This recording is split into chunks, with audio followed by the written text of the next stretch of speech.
Hello everyone, welcome to demo video 2 for the winter headband. I'm going to show you how to finish the project in this video. So last time we left off, we made a tube that looks like this. Now we're going to sew our top stitch, which is going to be a solid line that goes there all the way across. I've clipped mine in place. Quite honestly, you don't have to. I just wanted my seams to be a little bit more even, and I wanted them to be a little bit flatter. So that's why I clipped it in place, though you don't have to. I'm going to zoom you in and show you what it looks like when we sew it. So the first thing we're going to do is we are going to put this in the machine. I'm going to remove that clip because it's a little bit too close. And we're just going to do the exact same thing that we just did. We're going to line up the edge of our presser foot with the edge of the fabric, and we are going to sew a 1/4 inch seam allowance. By sewing a 1/4 inch seam allowance right here, it's going to make the headband look really nice and finished. So as always, we'll start by sewing forward for about 1 inch. Then we'll back stitch, just like always, to make the seam nice and strong. And then we'll sew forward all the way to the very end of the headband. Try to keep this straight and at a 1/4 inch seam allowance.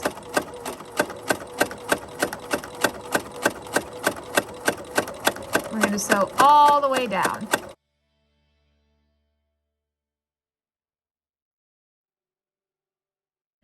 As you can see, I lost my top thread, so I'm going to rethread that really quick. Now that I've rethreaded my needle, I'm just going to continue sewing, but I am also going to back stitch to make sure that the seam is nice and strong.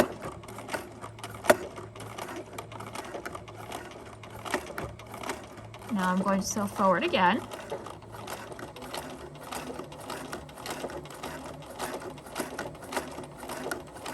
We can get that extra thread out eventually.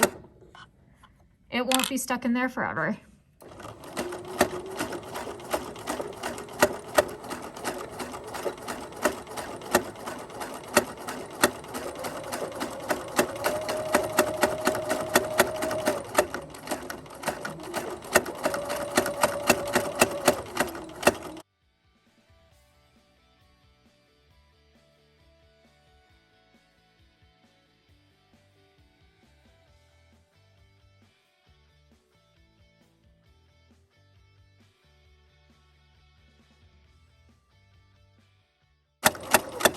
Now that I'm getting to the end of my headband, I'm going to sew forward very slowly. Now I'm going to back stitch for about 1 inch, just like always, to make sure that the seam is nice and strong. I'll sew forward again. And then we can take it out. Now I'm going to do the exact same thing on the other side.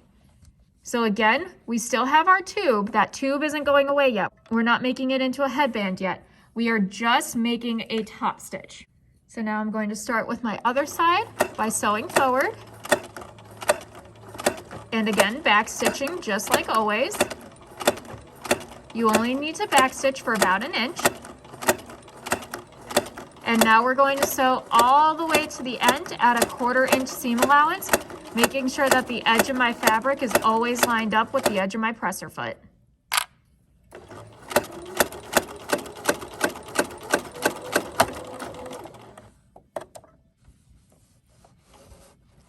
This thread is obviously not my favorite because it continues to break, but anytime the thread breaks, you just sew forward a little bit before where you left off, then you back stitch to make sure that it's strong, and then you continue to go forward.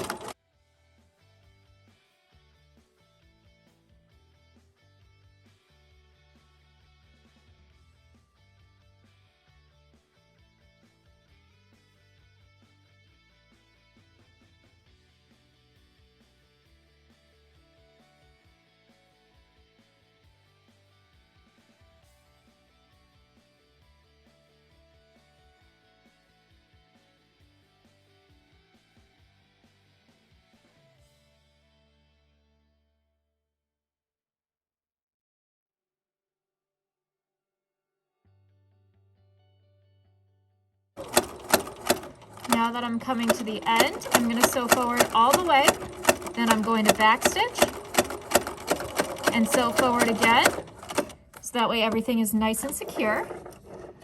Now I'm going to cut off all my loose threads and I'll show you the next step.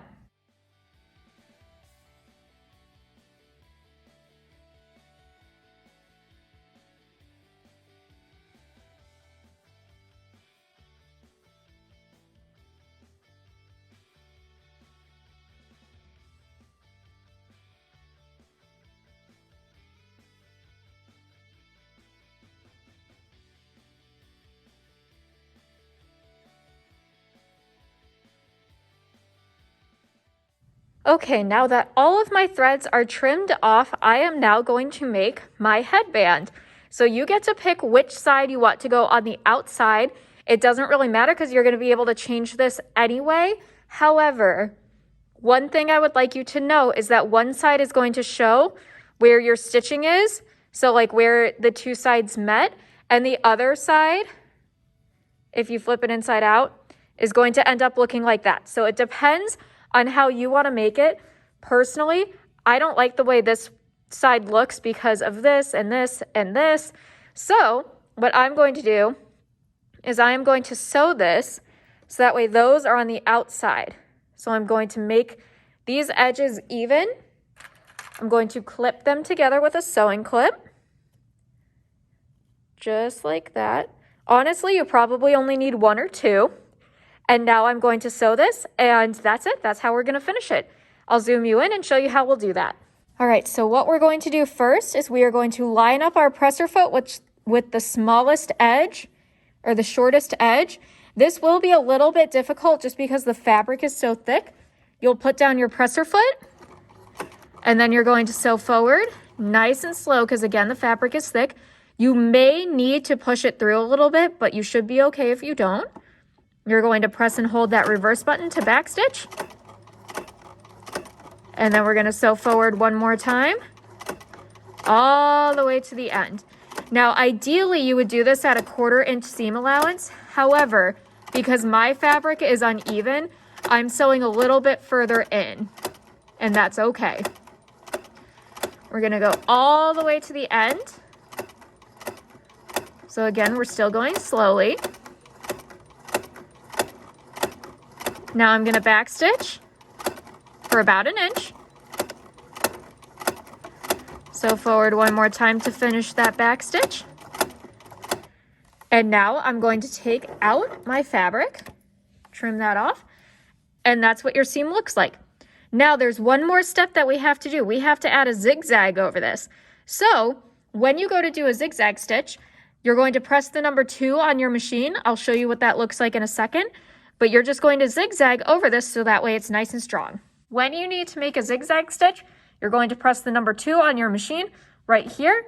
That changes the number on the computer screen to a number 2, and then it will sew in a zigzag for you.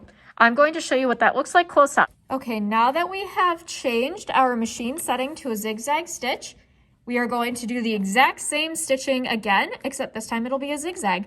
So we'll sew forward a little bit, and then we'll backstitch just like always. And then we're going to sew forward again. Again, if you need to push it through a little bit, that's okay, because this fabric's really thick. You'll notice that I am lining up my stitching line right here with the line on the inside of the presser foot. And that's how I'm going to make sure that the zigzag crosses over that stitching line. If it's not perfect, that's totally fine. It will still be functional. But it does make it a little bit stronger if you take the time to make sure that it overlaps the correct way.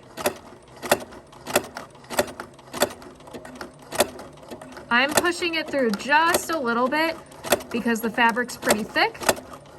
I'm going to sew all the way to the end. Now I'm going to backstitch and sew forward.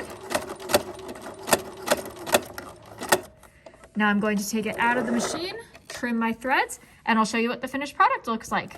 Okay, so this is what your headband will look like once you're done with your zigzag stitching. Now you can see what the zigzag stitching looks like. My machine didn't do a super great job because my thread keeps giving me issues, but it's going to look like this all the way across. Now what you're going to do is you're going to flip it, So that way you can't see this. This gets hidden where your head is. I'm gonna take this, whoops, one more thread that you need to trim. There we go. And that's your headband. You should be able to wear it now and enjoy it. Thank you so much for watching, and I can't wait to see how these turn out in class. Thanks.